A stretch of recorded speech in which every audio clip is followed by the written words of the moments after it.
Vamos lá? Pode continuar? Pode, A gente por favor. nós estávamos falando sobre como é que a doutrina da graça preventiva ela aparece historicamente. Então nós falamos que ela é cunhada nos dias de a expressão, né, não a crença, nos dias de Agostinho e é mais na frente assimilada pelo teólogo Jacó Arminio. Tá bom? Então, foram esses dois pontos que eu trabalhei com os irmãos e que a gente viu aqui. Aí nós falamos também sobre o aspecto pré-regenerador dessa graça, que não pode ser confundido com a regeneração em si. Uma coisa é a regeneração como sinônimo de novo nascimento, como redenção. Outra coisa é a pré-regeneração, que seria uma espécie de iluminação, capacitação ou a própria graça preventiva operando no ser humano, tá bom? Então, e o aspecto aí que se destaca nessa questão é que ela sempre é resistível, ou seja, ela pode ser resistida pelo homem, tá bom? Então esse seria o primeiro aspecto. Agora, meus irmãos, não dá para falar sobre graça resistível sem relacionar isso com a situação da liberdade do homem. Como é que ficou a liberdade no homem após a queda? Todos nós concordamos, e aí todos nós eu digo calvinistas e arminianos, que após a queda o homem perdeu o seu livre-arbítrio e o Agostinho também foi um dos que introduziu essa questão no debate, né? Porque o Agostinho ele vai dizer o seguinte: olha só, traduzindo aqui para vocês, né? Antes da queda, o homem ele tinha liberdade para pecar e liberdade para não pecar. Era chamado em latim de posso pecar e posso não pecar. Né? Então, o homem tinha liberdade para pecar e liberdade para não pecar. Uma vez que ele cai, ele, o casal, né? Uma vez que eles caem, perde-se o arbítrio para o bem. Então, o homem perde, em outras palavras, a liberdade para fazer o bem. E permanece somente a liberdade para fazer o mal. Então, não é que no calvinismo o homem não tem liberdade. Ele tem liberdade, mas tudo que ele faz está contaminado pela depravação total. Tá certo? E aí entra a graça da doutrina preventiva aí, porque no caso de Agostinho, essa graça ela era irresistível e era derramada somente nos eleitos. Diferente do arminianismo, que essa graça ela não é derramada somente nos eleitos, tá bom? E no aspecto, na abrangência dessa graça, que é chamada também de graça universal, as pessoas podem resisti-la, tá bom? Então, não tem como você falar disso sem falar da liberdade, porque como é que essa graça era lida com a liberdade do homem? Uma vez que a liberdade para o bem, ela está o quê? Ela está destruída, ela está cativa e escravizada. E aí a gente vai falar um pouco disso aqui nesses slides, tá? Por quê? Dentro do arminianismo, e obviamente trazendo aí uma perspectiva bíblica, o arbítrio do homem para o bem, ele está escravizado. E aí ele está morto. E aí não confunda morte com aniquilação. Um dos erros que são cometidos pelos calvinistas é de assimilar mal essa expressão. Quando a Bíblia diz assim que o homem está morto em seus delitos e pecados, o calvinista vê da seguinte forma: tá vendo? O calvinista que eu digo, aquele militante internet, né? Ele diz o seguinte: tá vendo? A Bíblia diz que o homem está morto em seus delitos e pecados. Ou seja, ele não pode fazer nada, né? Mas esse conceito ele não está de todo correto. Quando a Bíblia fala que o homem está morto sem delito e pecado, ali é no sentido de separação e não de aniquilação. Se a gente induzir ou compreender que morto ali significa a sua vontade está aniquilada, a gente vai ter que acreditar que o morto, inclusive, não peca. Porque o morto, literalmente, irmãos, se ele não exerce fé, ele também não exerce pecado. Se for nesse sentido de aniquilação, tá? Então, quando a Bíblia fala que ele está morto, ela não está dizendo que ele está com as suas volições destruídas ou aniquiladas. As volições, Elas existem, elas estão ali. Porém, elas atuam sempre para o mal, a menos que sejam alcançadas pela graça de Deus, que é a graça preventiva. Agora, por outro lado, como é que a gente deve entender esse termo, essa expressão, né, morto? Como significando alguém que está separado de Deus. Tá? E essa pessoa que ela está separada de Deus, ela precisa ser alcançada por essa graça, e essa graça ela age no seu coração, né, na sua mente, nas suas faculdades, e mediante essa capacitação, aí entra também a questão essa graça, ela concede a habilidade do homem crer, né? Por isso que no arminianismo isso vai ser trabalhado da seguinte forma: a liberdade para crer, né? Ou livre-arbítrio liberto.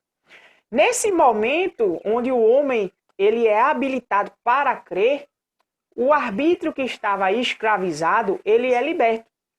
E uma vez liberto, o homem tem condições de ser salvo, né?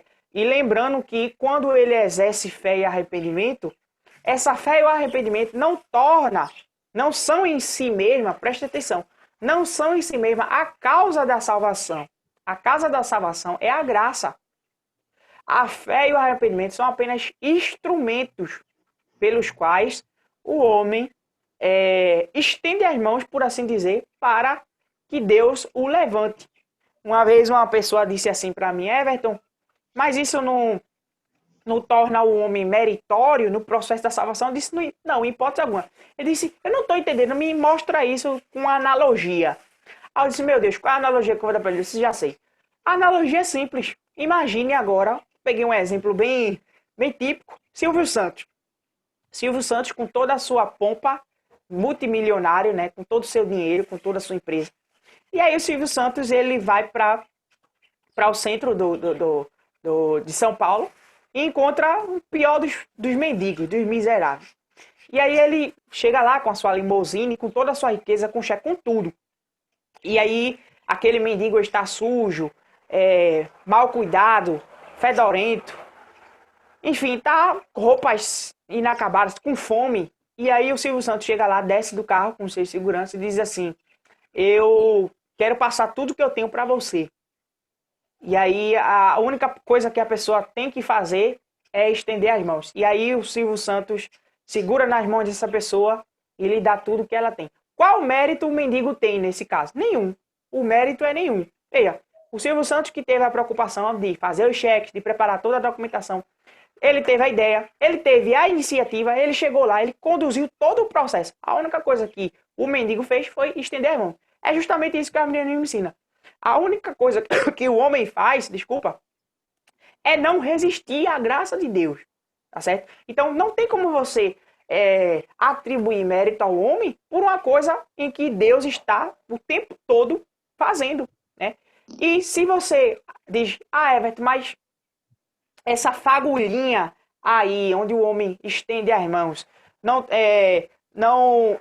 torna a obra de Deus como algo que inclui a participação do homem? Sim, é por isso que o nome é sinergismo. As pessoas entendem mal a expressão cooperar. O homem coopera simplesmente não resistindo. Porque, irmãos, apesar da graça ela ser um dom de Deus, ela não é imputada de forma irresistível no homem, certo? Quem crê é o homem, não é Deus, tá certo? Então, essa participação do homem no processo de salvação diz respeito a isso. Porque Deus dá a fé, mas não é Deus quem crê é o homem. E vale lembrar que pelo fato dele crer, e essa crença foi condicionada por Deus como um meio para ser regenerado, não há como você atribuir o mérito ao homem. Todo o mérito é de Deus. Ele quem dá a fé, ele que dá os dons, ele que regenera, ele que mandou Jesus e que, enfim, derramou da sua graça universal. Então, perceba que esse é um assunto que toca em todas as outras áreas, né, que a gente fala de que diz respeito ao processo, da mecânica da salvação, por assim dizer. E esse tema, ele nos desperta porque ele lida justamente de como é que Deus ele opera na eternidade, e entraria aqui na questão da ordem salutis, né, a ordem da salvação, e que cada sistema, cada tradição, o luteranismo tem a sua, o arminianismo tem a sua, o calvinismo tem a sua, e que não se restringe a isso. Ou seja, como é que essas coisas se processam na eternidade? Não se limitam a isso, elas se expandem.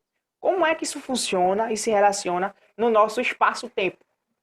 Tá bom? Então, quando a gente discute sobre graça preventiva, a gente está falando de algo que está entrelaçado em todas as outras questões. Tá bom? E por conta disso, a gente precisa falar como é que o Armínio, ele via, já que a gente está falando disso de uma perspectiva arminiana, ninguém melhor do que o próprio Armínio.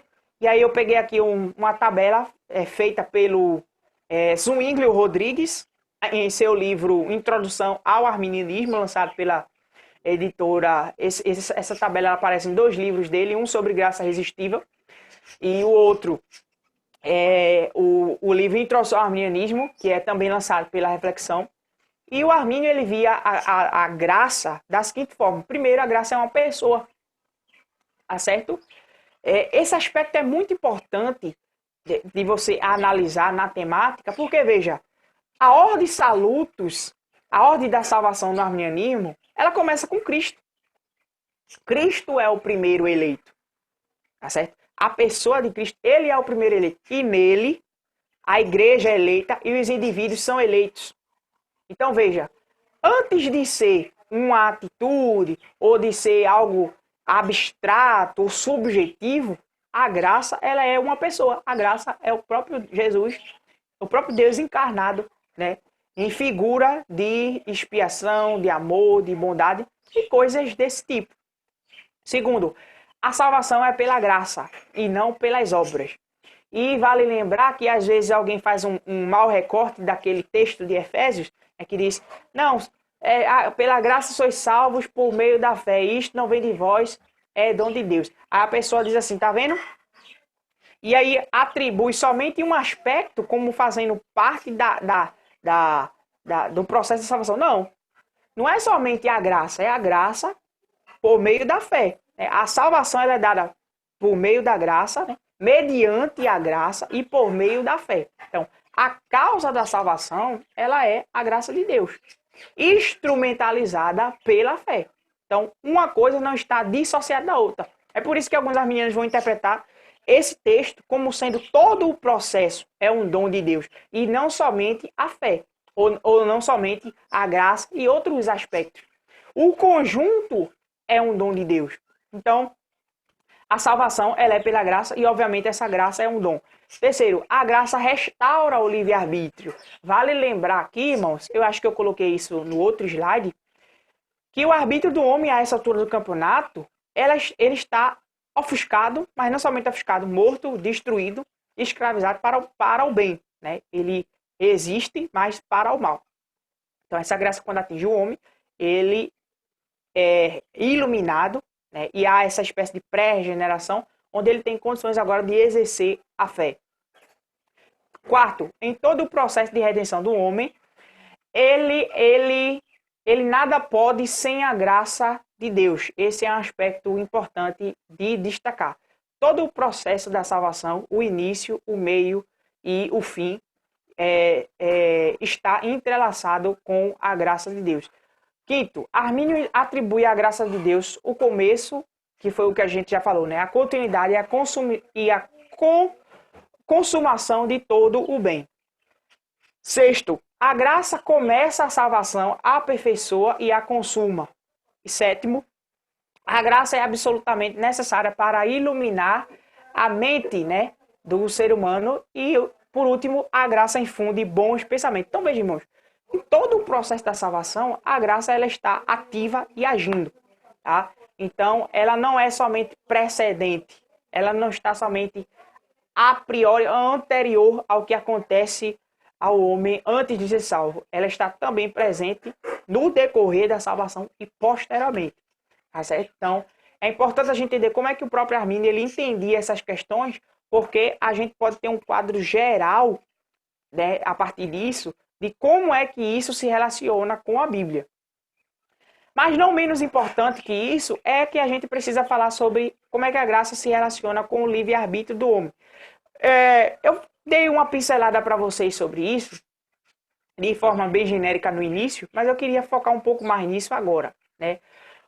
Eu coloquei aqui, o conceito de vontade livre levanta uma questão mais ampla sobre os seres humanos.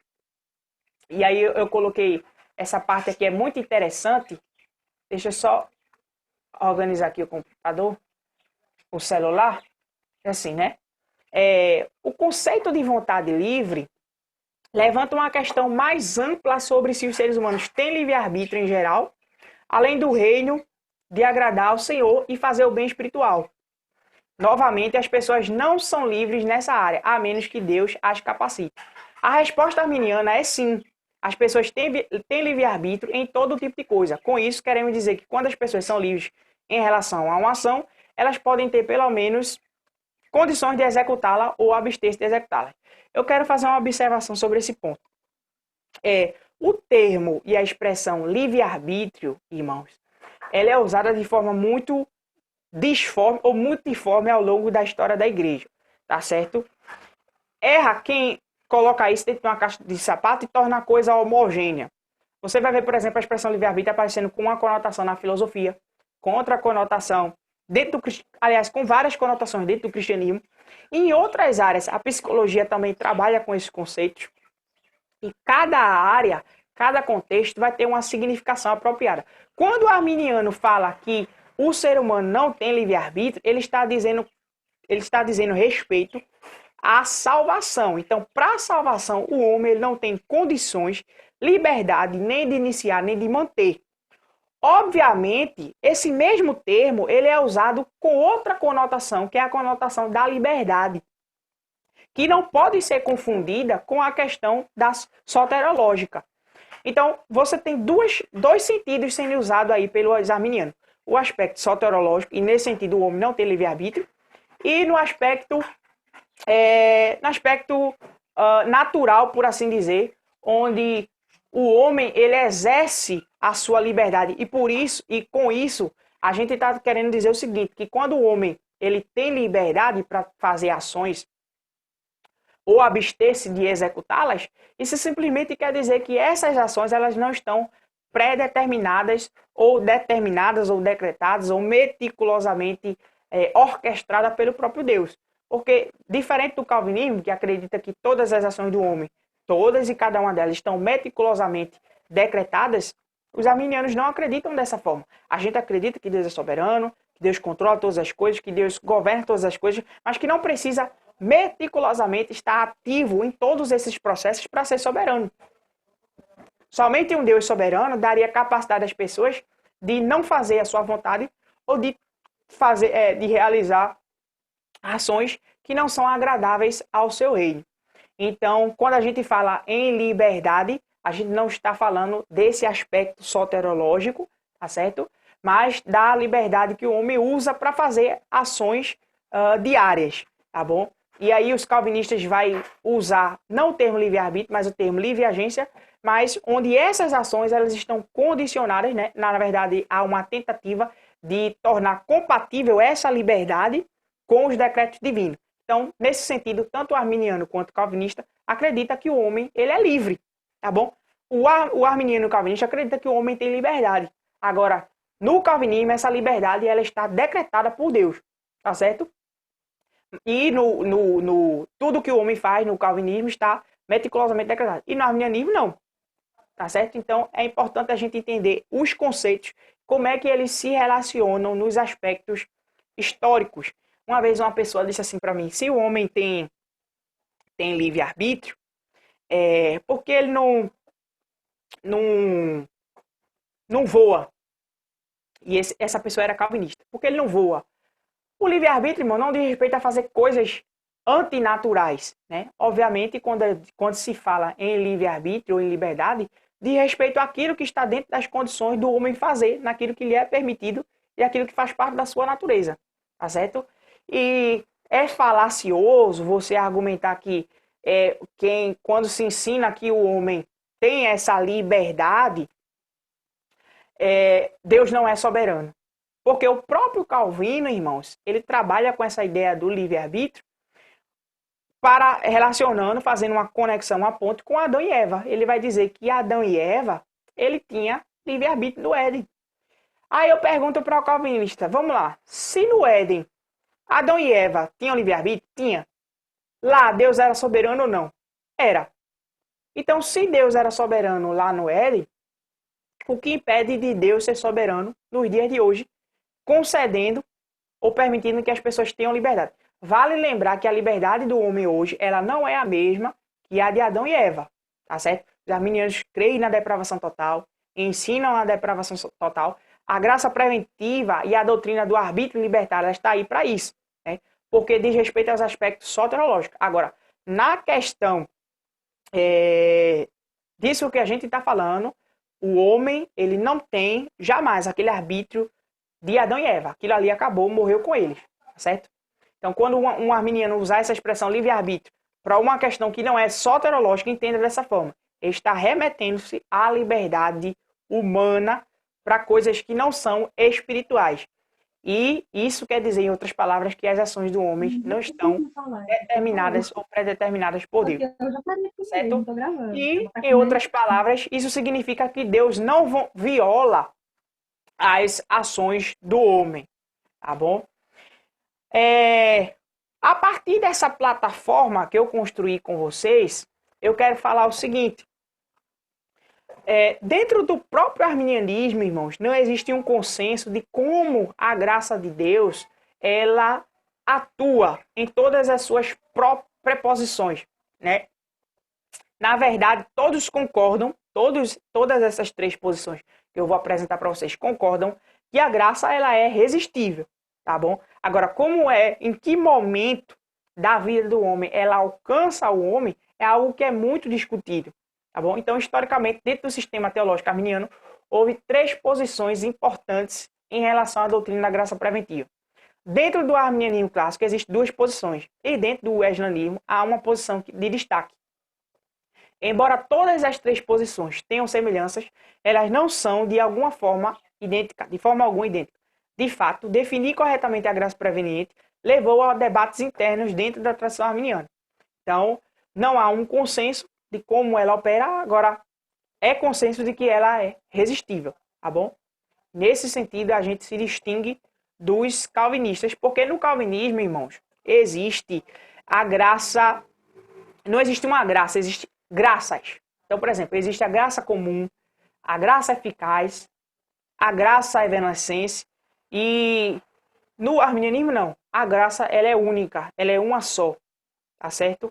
Então, enquanto você tem no calvinismo a graça comum, que diz respeito àquelas ações que Deus realiza na humanidade, mas sem intenção de salvá-las. Então, por exemplo, Deus derrama a chuva, Deus derrama a bênção sobre plantação, coisas materiais, mas que não tem nenhuma relação de salvação, né? Isso se configura no calvinismo a graça comum.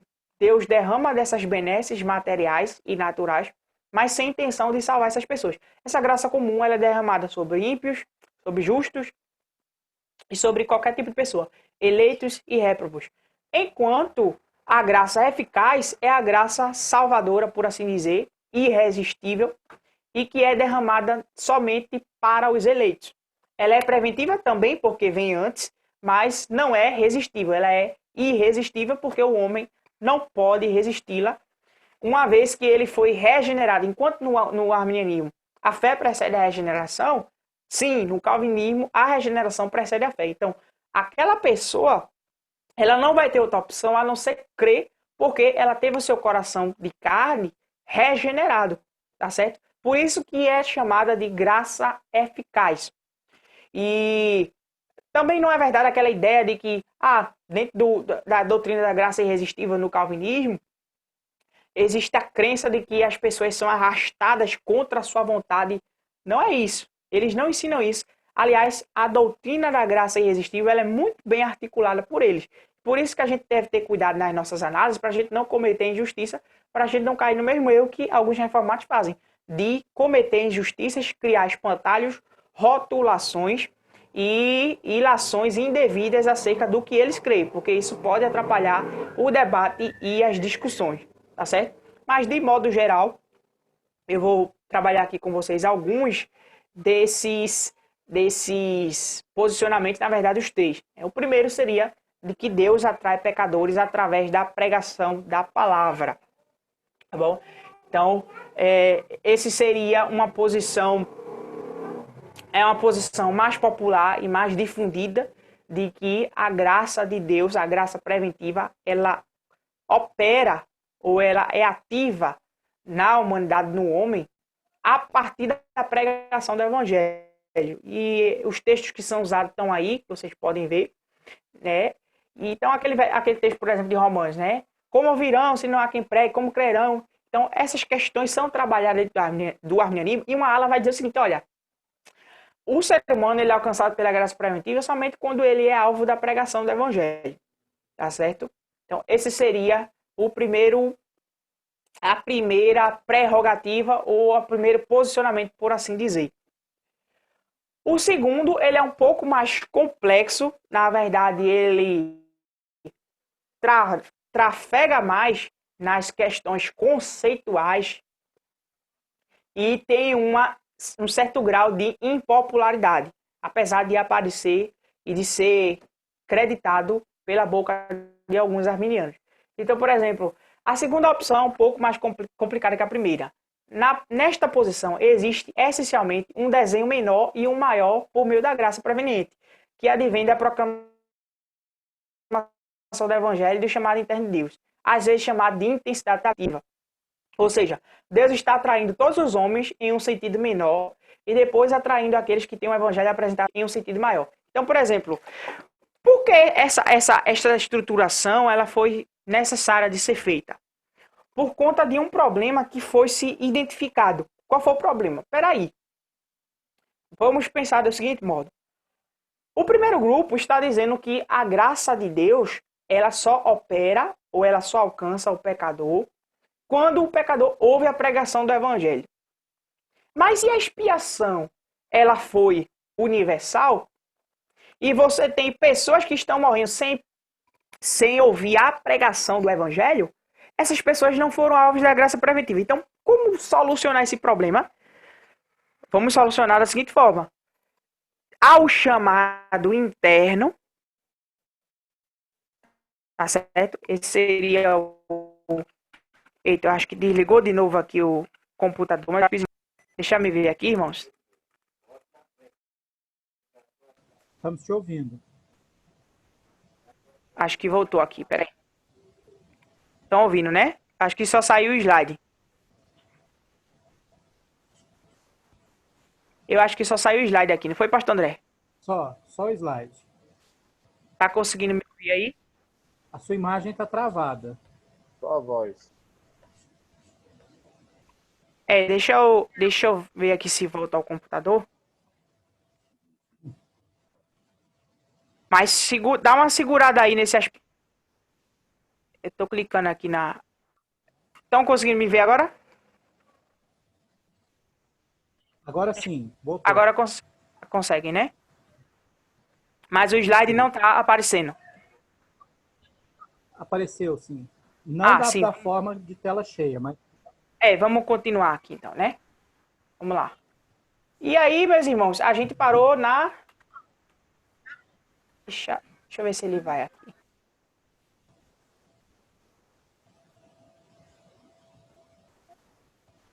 Esse... Tá dando uma interferenciazinha aqui.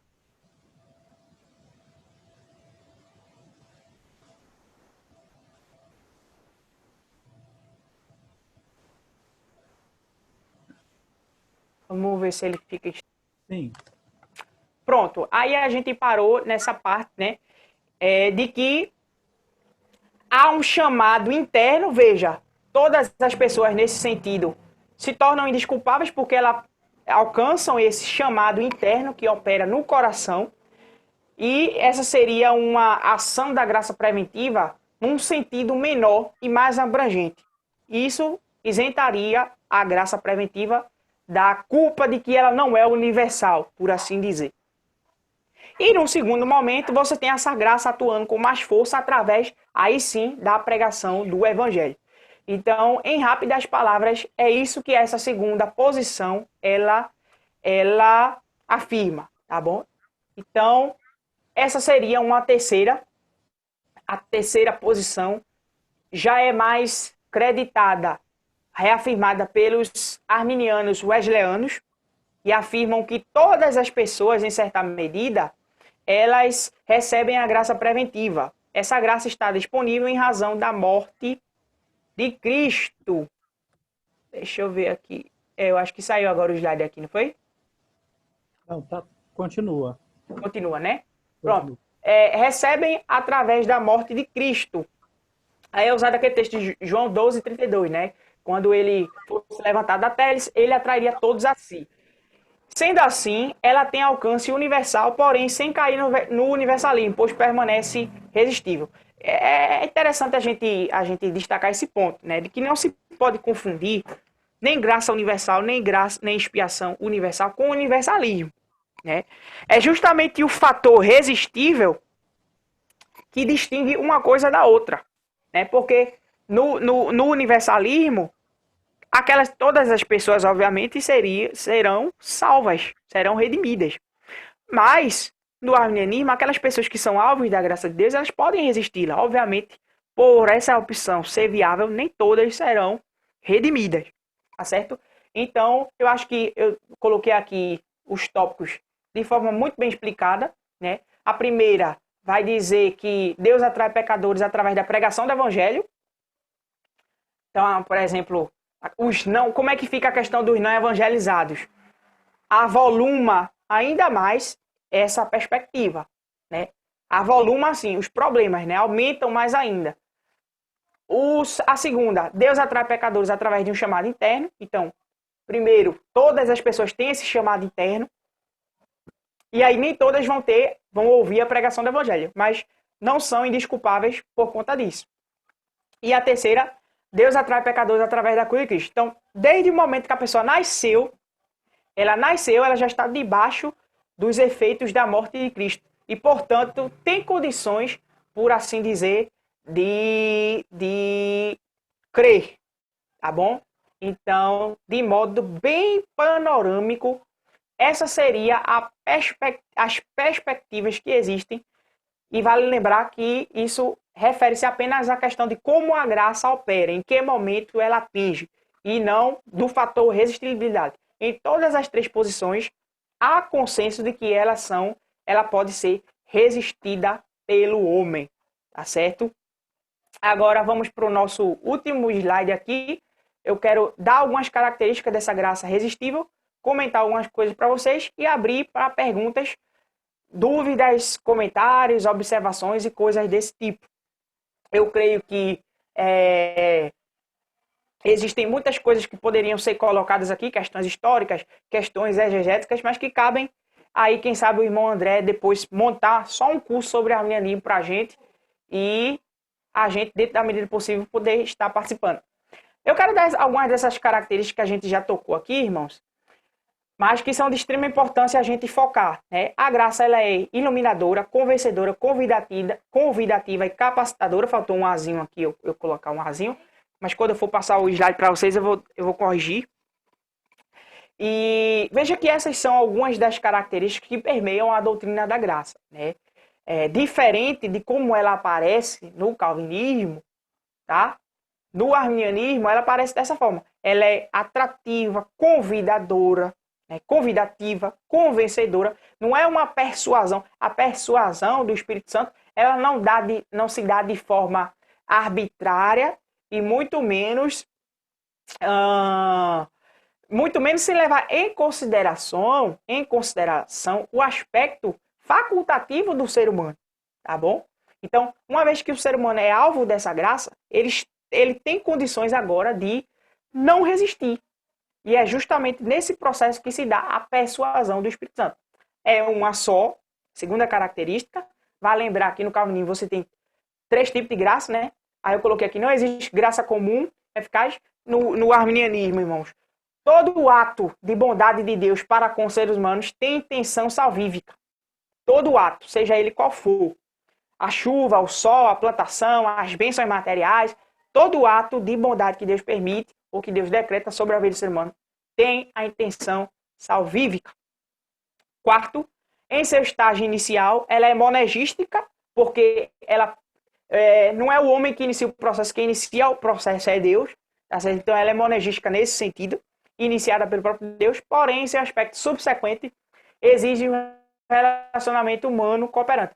Veja, a graça preventiva, como eu disse para vocês, ela não fica somente nos estágios iniciais da salvação.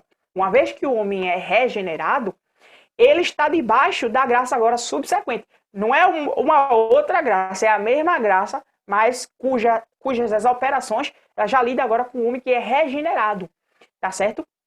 Então, nesse sentido, ela exige o relacionamento cooperante do homem, porque dentro do arminianismo é possível que um cristão verdadeiro, que foi salvo, perca a salvação. Tá certo? Um cristão, o eleito no arminianismo, ele não perde a salvação. O arminianismo clássico de Armínio, né?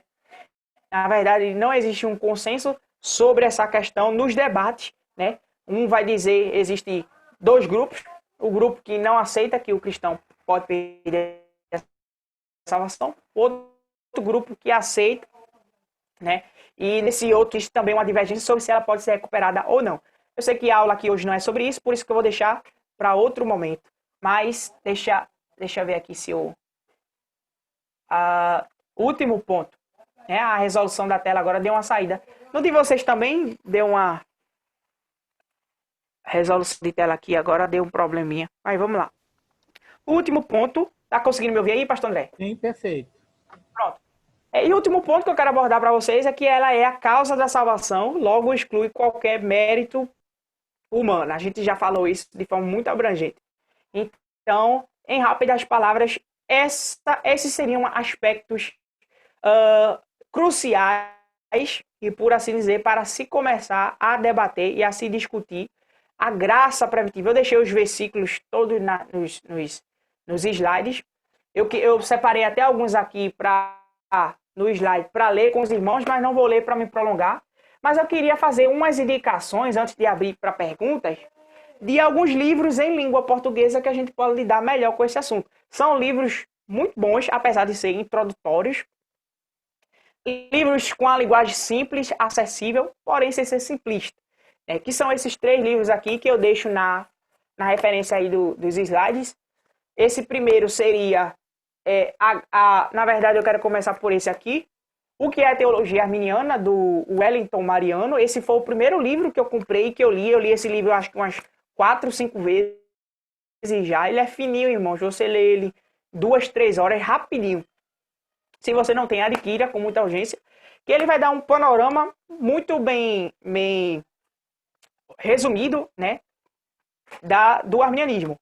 Tá conseguindo me ver aí, pastor André? Que a minha tela agora desligou aqui. Mas tá conseguindo me ouvir?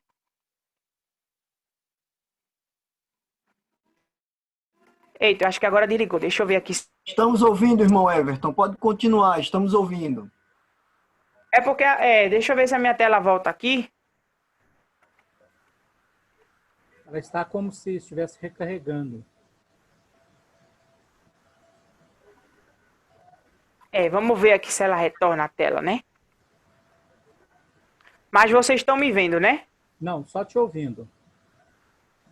Ah, pronto. Então eu vou reiniciar aqui e entro na sala novamente, tá certo? Aí vocês já preparam aí.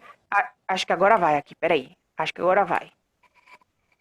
Esse é o inimigo querendo trabalhar. É o cão. É o cão. Peraí. Deixa eu ver se ele retorna aqui.